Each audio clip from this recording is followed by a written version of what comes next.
Hey, what's up, everybody? It's Nick here at the Lost River Drive-In, and I'm here to give you my 10 most anticipated movies of 2023.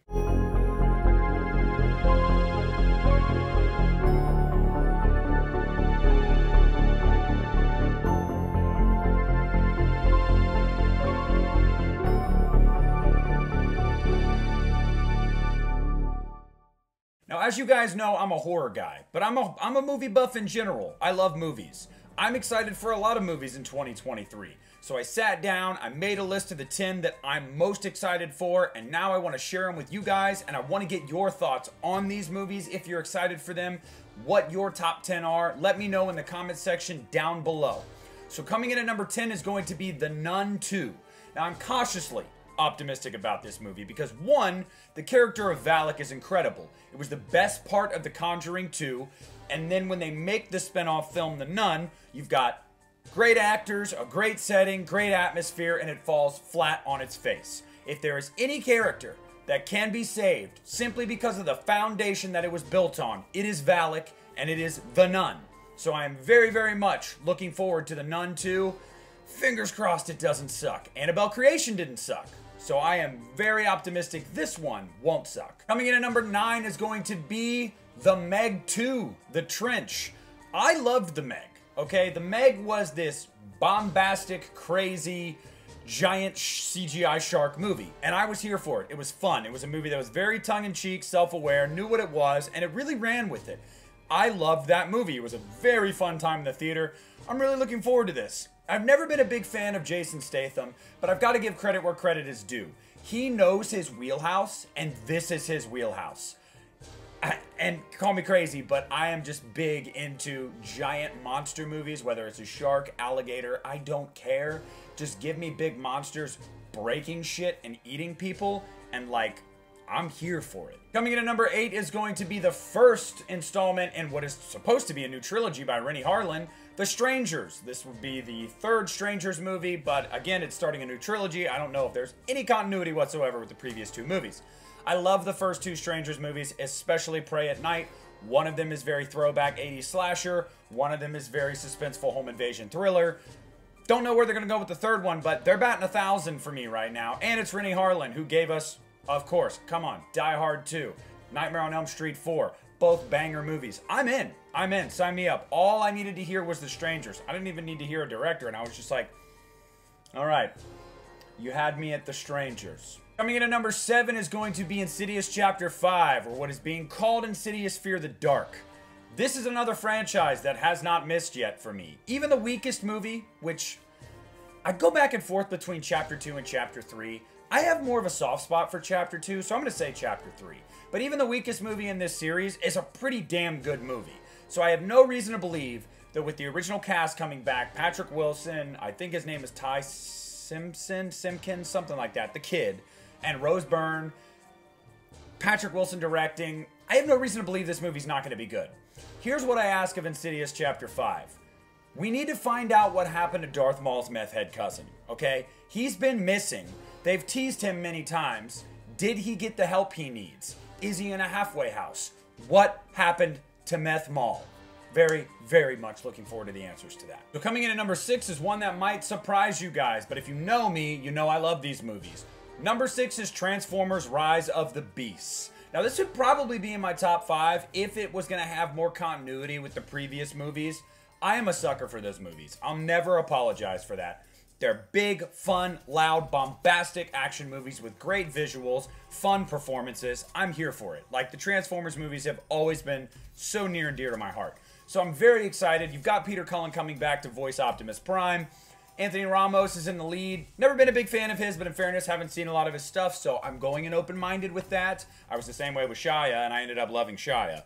And I didn't think Mark Wahlberg would work, and here we are. I liked him too. So I'm very, very optimistic for this movie. I think that resetting this franchise was a good idea. Although I was a fan of the previous movies, kind of retooling it a bit for the masses is probably the best way to go. But Transformers Rise of the Beast is definitely one that I am eagerly anticipating. Coming in at number 5 is going to be Saw 10. Now this one, top 5, these are all bangers. I would say all 10 of these are bangers or have potential to be bangers. But these top 5, unquestionable bangers. They better be bangers or I'm going to be super upset. Look, Tobin Bell back, Shawnee Smith back. It's going to feel like Saw again. Okay? Spiral, it tried something new and it was fine. Wasn't a huge fan, but it was fine. Jigsaw, movie was dog shit. Hated it. And you only had Tobin Bell for one scene. But still, even he couldn't save that train wreck. So I'm very much looking forward to Saw 10. Bring it back to the DNA of the franchise. Give us the same feel, the same look. Give us that connective tissue and that crazy canon that's all over the place. I am here for it. I'm very much excited for Saw 10. I hope you are too, because I can't wait to play a freaking game. Coming in at number 4 is one you guys probably thought was going to go higher, but it's at number 4 for me right now. That's how stacked this top 5 is. Number 4 is Scream 6. Look, Ghostface Takes Manhattan. I'm here for it. Ghostface on the subway.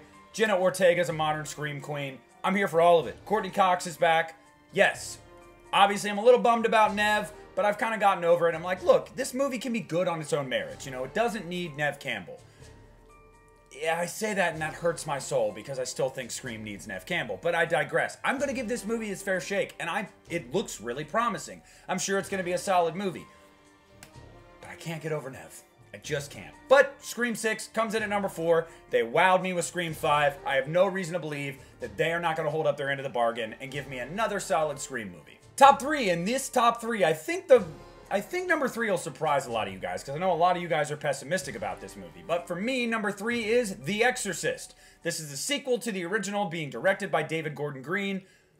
I'm in. I mean, I am in. We had the pleasure of talking with my friend Sean Clark on the podcast a few weeks ago. He shared with us just how, you know, the vibe from the set, how Chris is feeling, what they've exchanged, and Sean's optimistic about it. Chris is optimistic about it. I have no reason to believe it's not going to be good.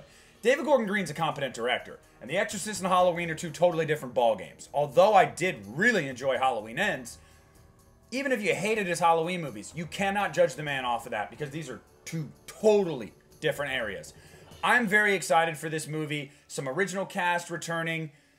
I want to hear Tubular Bells on the big screen. So sign me up. I'm very, very excited for The Exorcist. And at number 2 is probably what y'all thought was going to be number 1. I did too until I made the list. Number 2 is going to be Evil Dead Rise. Now, as you guys are watching this, the trailer has come out. I'm sure I've done a short video reacting to the trailer. We saw a teaser today as I'm filming this and the first official poster.